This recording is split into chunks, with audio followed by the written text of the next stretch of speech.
Ton père a trouvé un moyen de changer le monde et non pas de le détruire. Un virus pour changer le monde et le rendre meilleur. Un omnivirus. Nous, on s'est contenté de le prendre et de l'implanter dans le vaccin contre la grippe Stearns. Je le savais.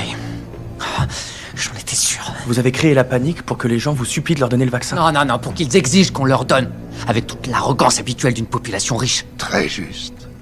Et ça y est, nous avons tout ce que nous voulions. Des centaines de millions de personnes font la queue en ce moment même en nous tendant le bras pour que nous puissions enfin y injecter notre création. Mais quand les personnes vaccinées commenceront à tomber comme des mouches, on comprendra que c'était vous, même si le virus est indétectable. Les dents, il y en a là-dedans. Vous êtes futés. Vous êtes sûr qu'aucun de vous ne préférerait bosser pour moi? Non? C'est mieux que de mourir dans d'atroces souffrances. Notre intention a toujours été de faire le moins de victimes collatérales. Quoi? Vous voulez dire que le virus n'a pas été conçu pour tuer? Il m'a l'air bien violent pourtant. Dites-moi une chose. Qu'avez-vous fait aujourd'hui pour mériter votre place dans ce monde surpeuplé? C'est ce qui me semblait. Tout ce que je le fais dans l'espoir de trouver un remède à la situation actuelle. Je voudrais vous dire une chose, 22 millions de gens qui consomment bien, ça fait plus de dégâts qu'1 million qui consomment mal. C'est une des plus merveilleuses révélations que nous ayons eues. On n'était pas forcé de tuer pour atteindre notre objectif. Quel objectif?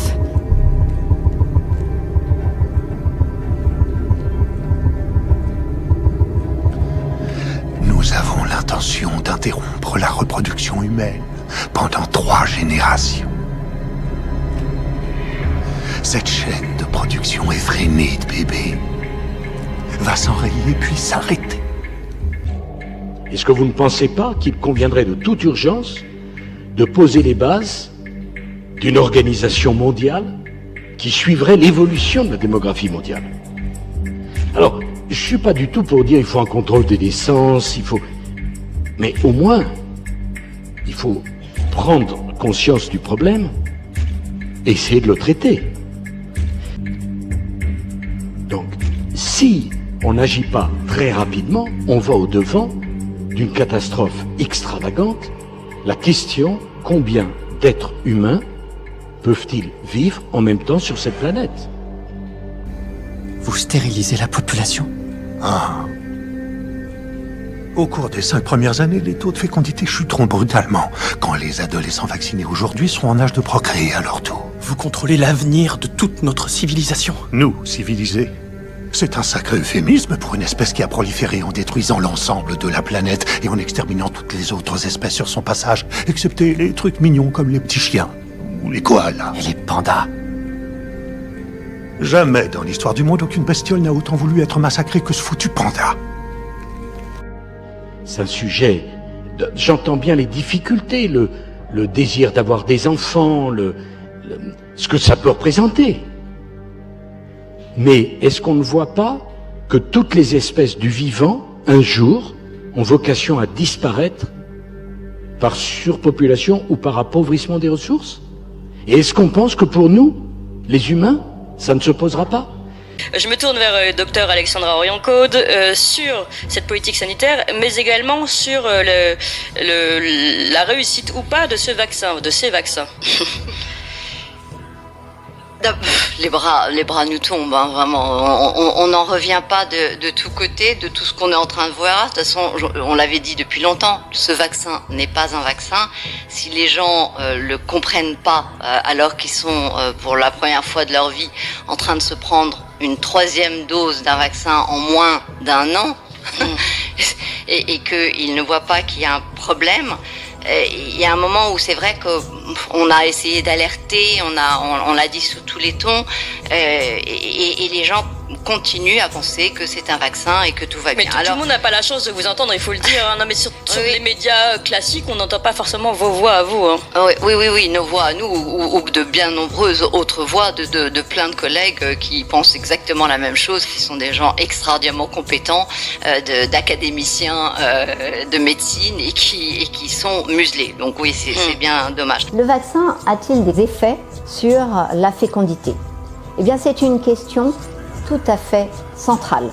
Quand on injecte des jeunes en capacité de reproduction, et quand on injecte des enfants. Or, la réponse à cette question, elle ne peut pas être non, il n'y a aucun effet possible sur la fertilité. Pourquoi elle ne peut pas l'être? Tout simplement parce que nous n'avons pas eu le temps matériel de faire des études, nous n'avons pas eu le recul suffisant pour savoir ce qu'il en est. Personne ne peut dire aujourd'hui qu'il n'y aura aucun effet sur la fertilité. Pourquoi je suis inquiète? Parce que j'ai regardé si la protéine Spike atteignait les testicules et les ovaires. La réponse est oui. Et est-ce qu'elle était capable d'être reçue par les cellules? Et la réponse est oui. Tous les vaccins nous font produire cette protéine Spike. Ce que nous voyons n'est pas franchement encourageant. Chez les hommes, il y a cette étude chinoise où ils ont autopsié des hommes qui avaient eu SARS-CoV-2 et ils ont ouvert leurs testicules et ils ont trouvé des testicules très abîmés dans les tissus à l'intérieur, sans pour autant trouver le virus. Ce qui leur a fait poser l'hypothèse que ces remaniements qu'ils voyaient étaient potentiellement liés à la protéine Spike. La deuxième raison pour les femmes, c'est que nous avons assisté à énormément d'effets sur leur cycle menstruel.